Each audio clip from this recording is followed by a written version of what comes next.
Bismillahirrahmanirrahim. Assalamualaikum warahmatullahi wabarakatuh. Perkenalkan, nama saya Marinda Adi Permatasari, NIM 2314000047, mahasiswa Prodi Ilmu Al-Quran dan Tafsir, Fakultas Usuluddin dan Hukum, Institut Islam Ma'arif Jambi. Baiklah, di sini saya akan mempresentasikan mengenai metode fahmil hadis.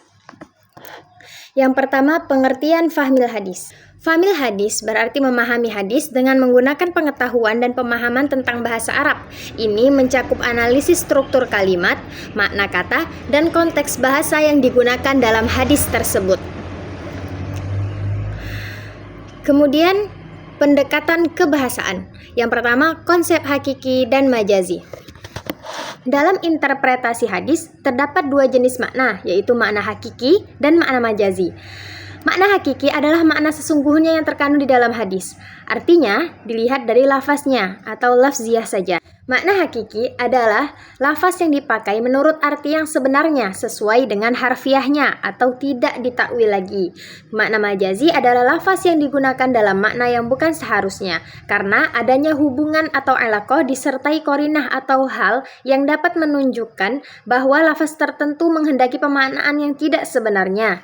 Contoh dari makna hakiki antara lain hadis Nabi ketika sahabat menanyakan apakah amal yang paling dicintai oleh Allah, kemudian Nabi menjawab sholat pada waktunya. Artinya hadis ini tidak perlu lagi kita maknai dengan makna yang berbeda karena sudah dapat dipahami, cukup dengan mengartikannya saja. Kemudian contoh yang majazi yaitu hadis yang sudah sering kita dengar mengenai surga ada di bawah telapak kaki ibu. Al-jannatu tahta aqdamil ummah. Ini bukan berarti surga itu ada di bawah telapak kaki ibu, tetapi hadis ini bermakna bahwa sikap baik kita kepada kedua orang tua sangat penting untuk mendapatkan kebahagiaan baik di dunia maupun di akhirat. Dengan kata lain, salah satu jalan untuk mencapai ke surga adalah berbuat baik kepada kedua orang tua. Pembahasan selanjutnya mengenai takwil. Apa itu takwil? Takwil adalah memalingkan makna dari zohirnya yang kuat kepada makna yang tidak kuat karena adanya petunjuk yang mengharuskan untuk itu. Maksudnya gimana? Maksudnya, takwil ini sebagai pemindahan makna lahiriah teks kepada makna lain yang lebih dalam berdasarkan dalil tertentu. Konsep takwil ada 3, yaitu metode lahir batin, pendekatan filosofis dan kebahasaan, dan konteks ayat muhkam dan mutasyabih. Yang pertama, metode lahir batin. Menurut Mula Sudra, takwil tidak bisa dibedakan dengan makna lahiriah ayat, tetapi melengkapinya. Teks-teks syariah yang memiliki tingkat makna yang dapat diakses melalui pendekatan sufistik atau analisis lahir batin. Kemudian, mentakwil dengan pendekatan filosofis dan kebahasaan. Beberapa ulama seperti Ar-Razi menggunakan metode filosofis, sementara Ibnu Qutaibah mengembangkan takwil dengan pendekatan kebahasaan. Kemudian konteks ayat muhkam dan mutasyabih. Ayat muhkam atau jelas biasanya dipahami melalui tafsir, sedangkan ayat mutasyabih, ayat-ayat yang ambigu sering ditakwilkan untuk mengetahui makna tersembunyinya. Takwil dalam Al-Quran biasanya digunakan untuk menjelaskan sifat-sifat Allah seperti arash atau tangan. Di dalam hadis tidak diartikan secara harfiah yang dapat menimbulkan kesalahpahaman tentang sifat-sifat Allah yang maha suci. Tangan di dalam Al-Quran, tangan Allah yang dimaksud dalam Al-Quran adalah kekuasaan Allah dan rahmat Allah yang turun. Jadi, kalau digunakan dalam makna yang harfiah, tangan seperti bentuk fisik seperti makhluk, maka akan menjadi kesalahpahaman bahwa Tuhan itu sama dengan makhluk. Padahal tidak semua kata-kata dalam Al-Quran itu diartikan secara harfiahnya saja dan tidak ditakwil lagi. Nah, contoh takwilnya seperti itu. Kemudian, materi yang ketiga untuk metode fahmil hadis ini adalah budaya dan lokalitas Arab. Memahami hadis dengan mempertimbangkan budaya dan lokalitas Arab sangat penting karena hadis merupakan bagian integral dari peradaban Arab pada masa itu. Hadis merespon budaya dan peradaban dengan 3 model. Yang pertama, tahmil, menyempurnakan. Berarti tetap tidak menghapus adat atau budaya Arab yang ada, tetapi disempurnakan. Taghyir, melakukan perubahan apabila adat tersebut atau budaya tersebut melenceng daripada syariat. Kemudian yang ketiga, tahrim atau larangan, benar-benar melarang tradisi itu ada lagi. Pemahaman ini membantu kita memahami makna hadis secara lebih komprehensif, bukan dari sekadar sudut pandang teologis, tetapi juga sosial dan budaya.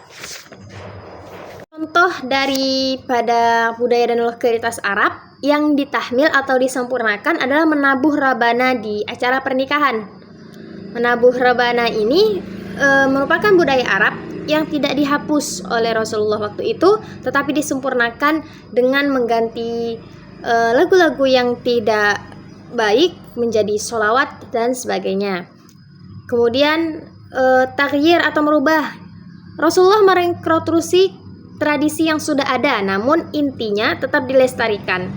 Tahrim, Rasulullah melarang atau mengharamkan tradisi yang tidak sesuai dengan nilai-nilai Islam, seperti budaya mabuk dan budaya seperti nikah mut'ah atau nikah kontrak dan lain-lain lagi. 4. Yakni melakukan pendekatan geografis dalam memahami hadis. Pendekatan geografis dalam memahami hadis penting untuk memahami makna dan aplikasi hadis yang tepat, terutama hadis-hadis yang berkaitan dengan tempat-tempat tertentu. Ilmu geografi membantu mengkontekstualisasikan hadis sehingga menghindari kesalahpahaman yang mungkin muncul jika ada yang memahami hadis secara tekstual saja. Contohnya, hadis yang diriwayatkan oleh Imam Muslim yang berbunyi tempat yang paling dibenci Allah Subhanahu wa taala adalah pasar. Dari hadis ini jangan mengambil berarti tidak boleh ke pasar, namun terus telusuri terlebih dahulu. Kenapa pasar itu dibenci?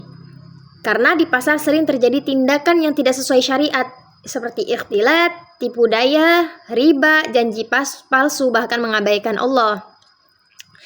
Nah, dari hadis ini bukan berarti kita tidak boleh ke pasar. Kita boleh ke pasar walaupun tempat itu dibenci oleh Allah, tetapi menghindari hal-hal yang kita sudah tahu itu tidak boleh dilakukan, tetapi di pasar bisa mudah saja dilakukan. Langkah selanjutnya yang kelima, untuk mengetahui atau memahami hadis, kita harus mengetahui asbabul wurud hadis. Apa itu asbabul wurud hadis? Yaitu sebab-sebab yang melatar belakangi munculnya sebuah hadis Nabi Muhammad SAW. Entah itu berupa peristiwa atau pertanyaan yang terjadi pada saat hadis disampaikan. Bagaimana cara mengetahui asbabul wurud? Yang pertama, melihat konteks sosial seperti kepada siapa hadis itu disampaikan Nabi. Kemudian melihat konteks historis seperti apa kondisi sosiokultural saat Nabi menyampaikan hadis tersebut.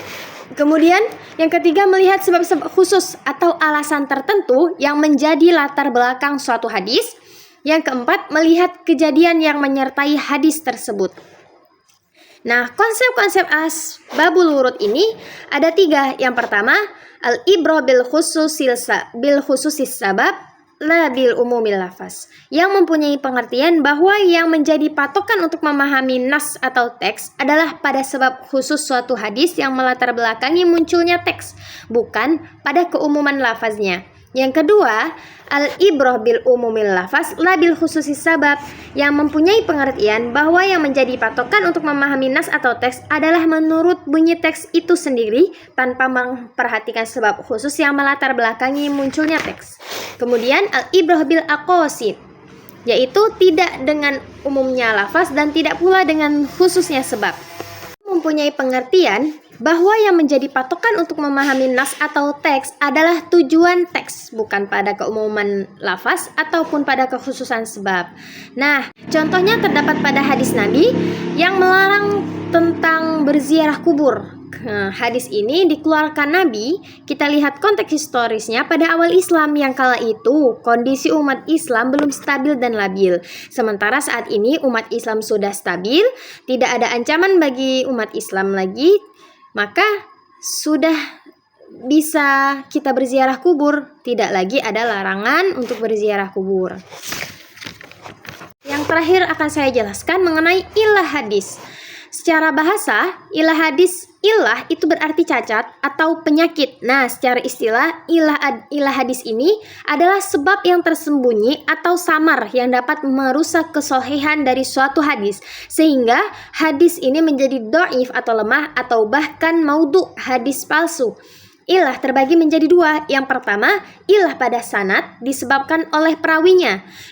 ingatan perawinya lemah, tidak sikoh atau terputus dari mendengarkan pada gurunya. Yang kedua, ilah pada matan, disebabkan oleh adanya kesalahan pada penulisan atau isi hadis. Bisa juga dengan hadis tersebut bertentangan dengan hadis lain yang lebih sahih sanadnya. Teman-teman, mungkin cukup sekian penjelasan dari saya, semoga bisa dipahami dan bermanfaat bagi kita semua. Syukran kasiron, jazakumullahu khairan. Terima kasih atas segala perhatiannya. Saya akhiri, wassalamualaikum warahmatullahi wabarakatuh.